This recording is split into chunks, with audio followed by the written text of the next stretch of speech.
Well, last year, former Bonanza High School star Kris Bryant became the second overall pick in the Major League Baseball draft by the Chicago Cubs. And those Cubs just happened to be part of Big League Weekend out of Cashman Field, taking on the Mets. And our own Trevor Thompson was down at today's game. And Trevor, how did Kris look in the first of two games this weekend?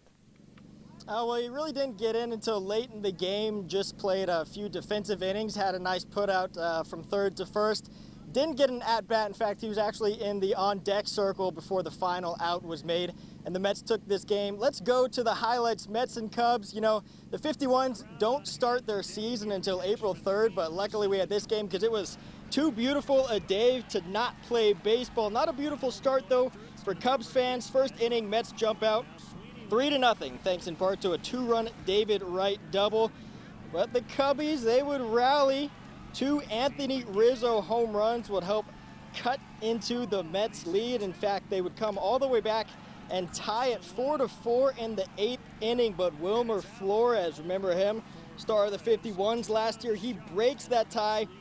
Two-run shot. Mets would add a few more insurance runs. They go on to win it 9-4. And speaking of stars, here's a name to remember. Kris Bryant, former Bonanza High star, second overall pick in 2013. As I mentioned, played a couple innings, but didn't get a chance to go up to the plate. But fortunately, Randy, he is going to get the start tomorrow afternoon at third base, so hopefully he'll help the Cubs rally past the Mets, which they couldn't do today. We actually caught up with them, though, in the locker room after the game today, so we'll have a portion of that interview coming up for you at 6 o'clock. Randy, back to you. All right, thanks a lot, Trevor. Good news for the Cubs and Kris Bryant. Well, let's go to the race.